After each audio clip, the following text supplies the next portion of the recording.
continuing our series on general relativity from the previous discussion on symmetry transformations and metrics, we have now developed sufficiently powerful tools for us to state the premise of special relativity. So here it goes, right? Well, it states that the physical laws should not change under transformations which preserve the space-time intervals that are of the form of delta s squared is equal to minus c squared delta t squared plus delta x squared plus delta y squared plus delta z squared, right? And then this thing immediately implies the invariance under translations. That is, t transforms to t prime, which is simply t plus delta t, and x transforms to x prime, which is simply x plus delta x, right? And likewise for all the rest of the spatial components that are y and z. Okay, so from here additionally we can say that well, since this thing is true that delta s squared is equal to the row matrix, that is c delta t, delta x, delta y, delta z multiplied by the matrix multiplication with the matrix of the Minkowski spacetime in rectangular coordinates is minus 1, 1, 1, and 1 at diagonals, and everywhere else it's 0. So I'm just not writing those zeros, right? And multiply this thing with c delta t in this column matrix, delta x, delta y, and delta z. Now with this thing, then we know that any lambda that satisfies this thing, that lambda transpose eta lambda is eta, right? This then any lambdas that would satisfy this thing, right, will leave the interval invariant.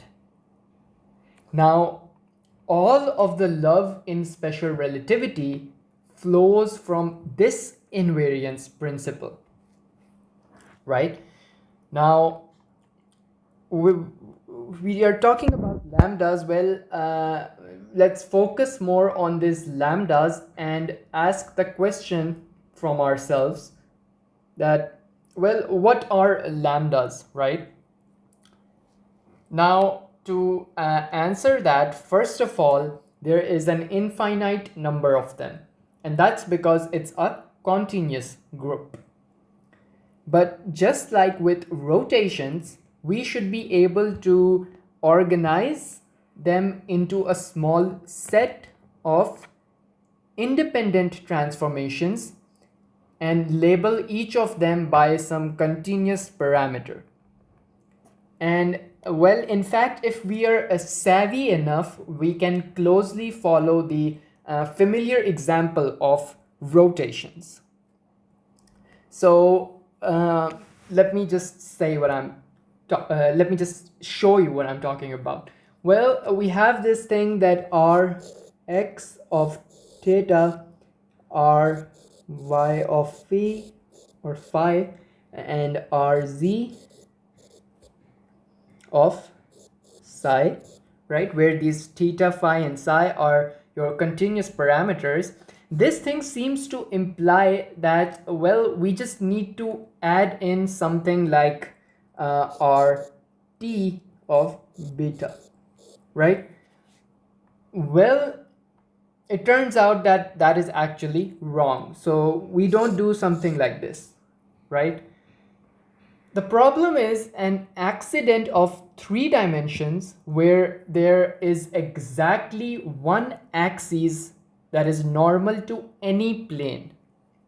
and hence we can we can interchange these things, that x-axis, this thing just can be interchanged. We can use this interchangeably with a yz plane, right? And likewise for y-axis, we can interchangeably use this with zx plane, and likewise for z-axis we can do xy plane, right?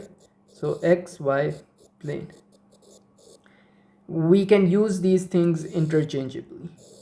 That's what I'm saying. So in 4 dimensions, however, that is not the case. So then the question is, what do I count? Should I count the axes or the planes? Well, just think about this thing, that the rotations in 2 dimensions, right? The rotations in 2 dimensions, there is no perpendicular axis, right? Because you just have 2 dimensions, so we have a plane and there is no perpendicular axis to that plane, right? It does not exist in 2-dimensional space.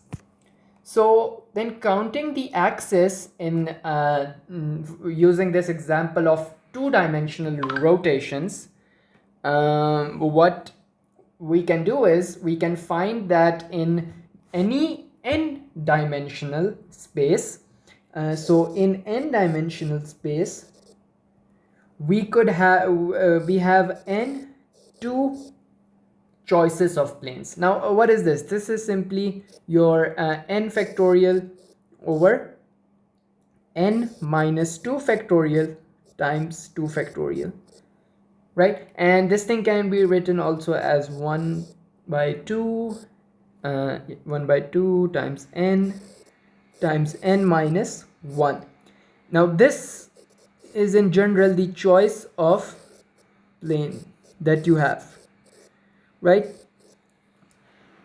So then using this expression, we can see that in 3 dimensions this thing gives us 3 planes, right? So all you have to do is put in place of n, substitute for 3 in 3 dimensions, and you get 3 choice of planes. You do that for 4 dimensions and you end up with 6 choice of planes, right? That is, in 3 dimensions you have your xy plane, your yz plane, and your zx plane. Now in 4D what happens is you have xy plane, yz plane, zx plane, and xt plane, your yt plane, and your zt plane, right? Let me just write plane. Yeah. Now these are your choices for 4-dimensional space. Now from here you can actually probably even guess the lambda that would correspond to a spatial plane.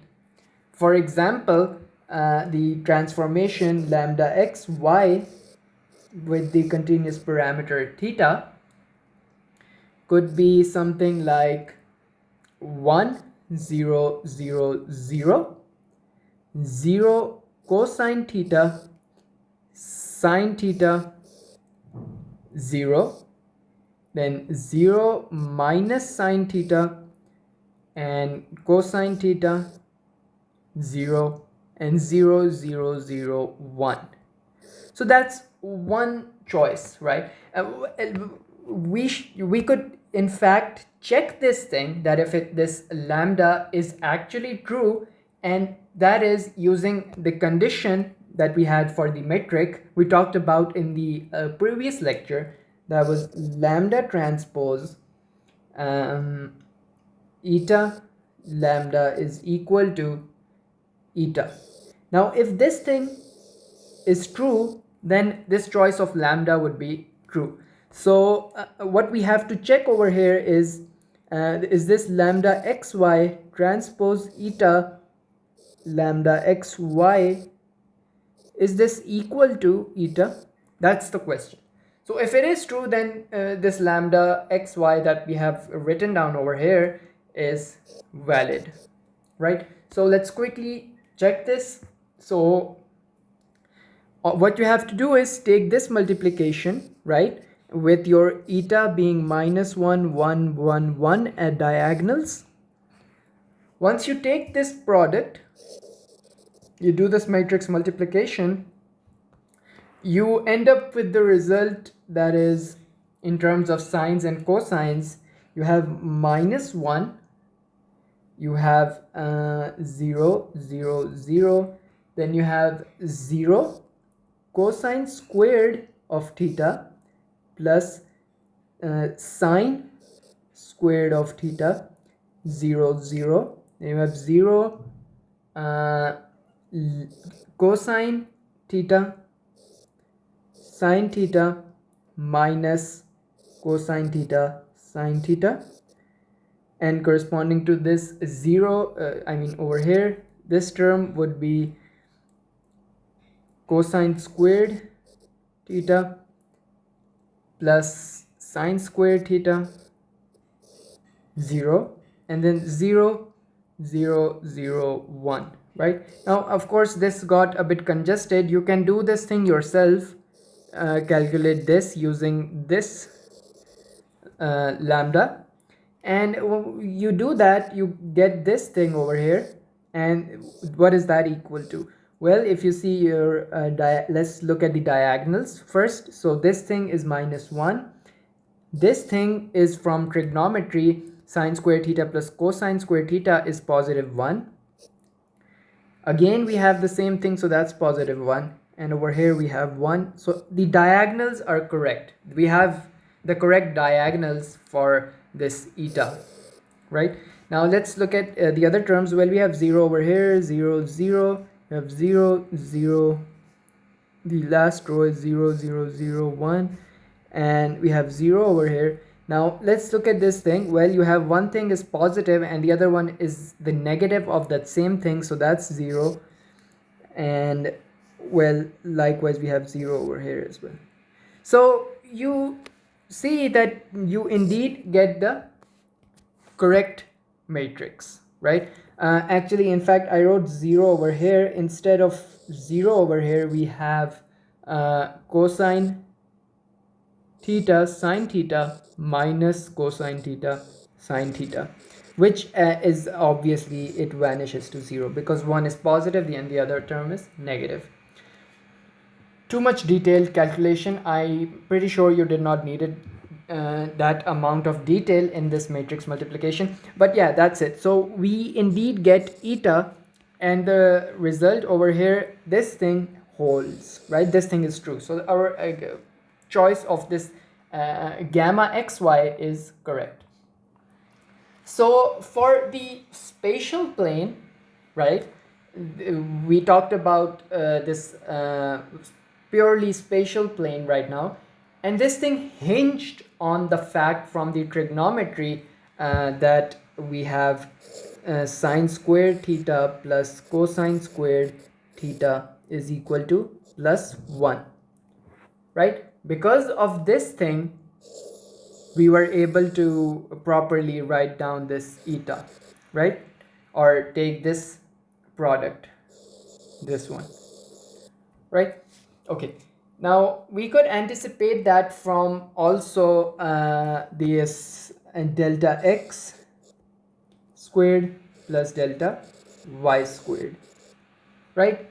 Now for a space-time plane where we could have lambda x t, right? Let me just draw this line. This is for space time plane. We could have this transformation lambda xt. We would actually need something else, because given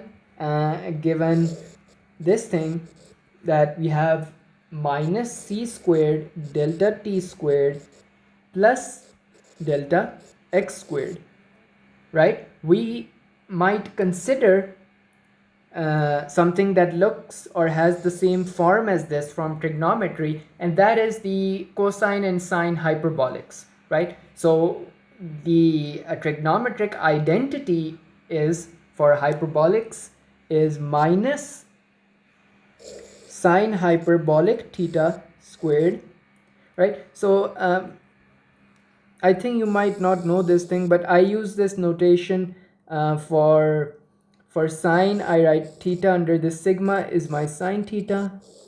For cosine theta, it's this theta under this gamma is cosine theta. And just for hyperbolics, I would just add some little h over there, and then they become sine hyperbolic and cos hyperbolic, right? That just saves me some time for writing all of those things. And then likewise, I have for tangent theta this this symbol tau, and theta under this tau is my tan theta. Right. So yeah, with that out of the way, this thing, the identity, the hyperbolic identity is minus sine hyperbolic square theta plus cosine hyperbolic square theta. Actually, we will use for the space time, we'll use different parameters. We'll use phi, right? Okay, and this thing is equal to 1. Now, if you compare these two, we can then try out a gamma xt as that is a function of phi. We could say, let's try this thing, cosine hyperbolic phi minus sine hyperbolic phi and minus sine hyperbolic phi cosine hyperbolic phi, and on the diagonals 1 and 1. All the others are 0. So we could go ahead and check this thing again using this lambda transpose eta lambda. If this thing is equal to eta, then the choice of this lambda is true. So what we have to check is lambda xt transpose eta lambda xt, is this thing equal to, that's a question mark, it doesn't look like one. Yeah, is this thing equal to this eta, right, the metric? So you could actually just do it yourself for this one. I did the same thing for this sines and cosines for the spatial part, spatial plane, right, over here. We calculated that. I'm not going to do it all over again for this thing because the procedure is the same. It turns out that yes, you actually get what am I doing? Yeah, you get this thing equal to eta, right? So that's minus 1 1 1 1, and all the others are 0, right? So now with all of this, or especially with this space-time, I mentioned this thing, right? This gamma, lambda xt. I know what you're probably thinking, that what the hell does this lambda xt means, right? So this question actually is going to bring us to some of the most wonderful things that we have in SR, right? So we'll start off by considering this thing. Let me write it down. We have C delta t, delta x, delta y, and delta z. This, of course, it transforms as C delta t prime, delta x prime, delta y prime, and delta z prime. And to make this transformation using this lambda xt, if I use lambda xt and operate with this on C delta t, delta x, delta y, and delta z, what do I get? Well, if you go back over here, look at your lambda xt, you have to take this matrix and multiply it with this thing. Once you do that, you get, let me write it down, you get cosine hyperbolic phi multiplied by c delta t, right, plus sine hyperbolic phi delta x, and in your second row you have minus sine hyperbolic phi c delta t plus cosine hyperbolic phi times delta x, and the other these variables, they do not change, so we have delta y and delta z. Right, now we will consider some we'll talk about a set of two frames, right? So let's go ahead and do that. Well, take this frame S. This is your frame S with coordinates x and t, and let's consider another one and call it S prime with coordinates x prime and t prime, and we are going to say that this is moving with some velocity v, right? And we are going to say that this thing is the origin of the frame, right? Origin. And in S prime, the origin is at rest, right? So of course for the observer S prime, the origin appears to be at rest. So that implies then that delta x prime should be 0, right? And what is delta x prime? If you look at this thing, your first one corresponds to delta t prime, right, with a c over there. The second row corresponds to delta x prime, and these the other two, right? Okay, so then we can say that delta x prime from this is equal to negative sine hyperbolic phi times c delta t plus cosine hyperbolic phi times delta x, which is equal to 0 from this thing, right? Okay, now you could also calculate delta x prime over delta t prime. Now delta t prime would come from this thing over there, and well, if I do this, what do I get? I get c and times hyperbolic tangent phi, right? Okay, so all I have done is divided this delta x prime with this delta t prime from here, right?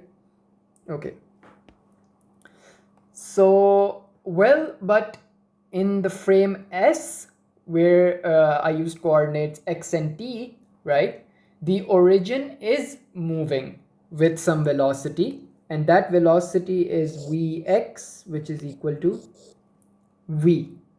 And so in that case, then I can write this delta x over delta t in S frame is equal to c times hyperbolic tangent phi, and this thing is equal to this velocity v, right? Now, well, then this thing implies that my tangent hyperbolic phi is equal to v over c, which further implies that I can separate it out in this cosine hyperbolic phi, which is equal to this thing 1 over under the root 1 minus v squared over c squared. And this is where this gamma factor that we use in special relativity pops out from. So this is then known as your gamma factor. And the other one we have is that sine hyperbolic phi is equal to, well, this factor, this thing, multiplied by, so I'm going to just call it gamma, times v over c. Right. Then I can go ahead and write this whole matrix. Instead of writing that in these sine hyperbolics and cosine hyperbolics, I can write it in terms of my gamma factor. So let's go ahead and do that. Well, it just turns out to be gamma times c delta t minus v over c delta x, and we have gamma times delta x minus v delta t, and we have delta y delta z, right? Okay, so well, I just wrote it directly. You could calculate it yourself and see that it actually turns out to be this thing over here. Now from this, now you will use this thing and we will see how another important and a very beautiful result of special relativity follows.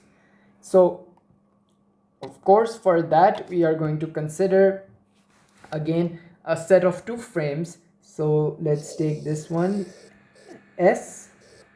This is your frame S, where you have a particle that is moving with velocity u in this direction, and your coordinates are x and t for this frame. So this is your particle as seen moving with velocity u in the frame S, right? And then let's have another frame S prime with coordinates x prime and t prime. Here we are going to let S prime move towards left, right? And we are going to do that in the hopes of increasing the velocity of the object as, or of this particle, right, as seen in the frame S prime, right? So in doing so, we are going to use this v will become minus v because it's going to move towards the left side. And now if I compute this thing, that is delta x prime over delta t prime, let's see what do I get, right? Let's compute that.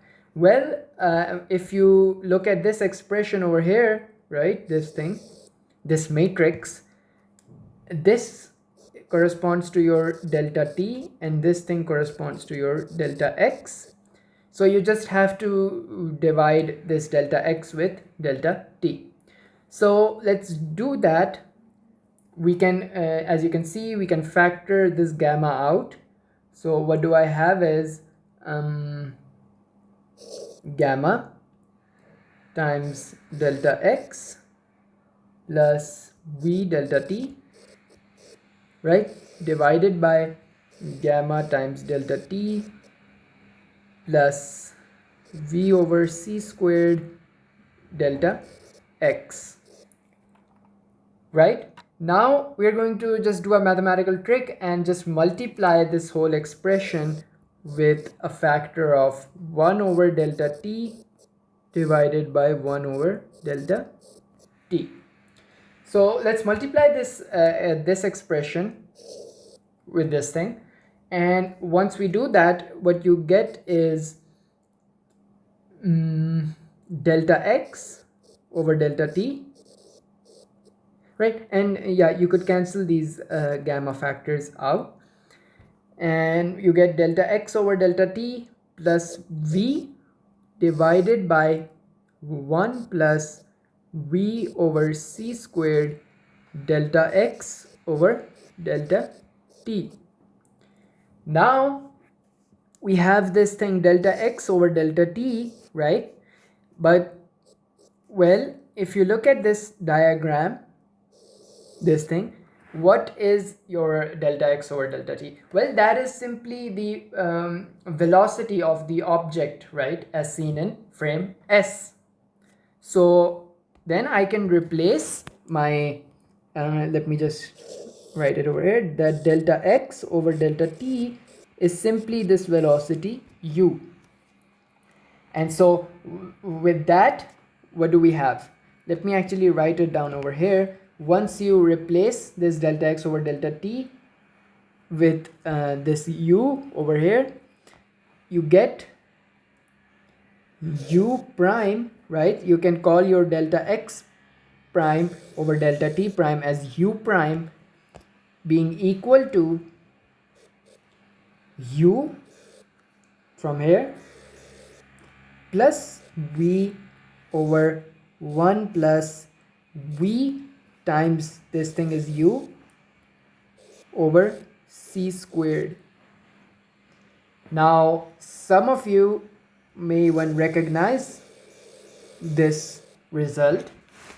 This is actually our famous velocity addition formula for special relativity, right? So with this, I will conclude this lecture, and in the next one in this series, we will talk in depth about spacetimes and the group SO13. We will also talk about spacetime diagrams and causality, right? So that's it for this lecture.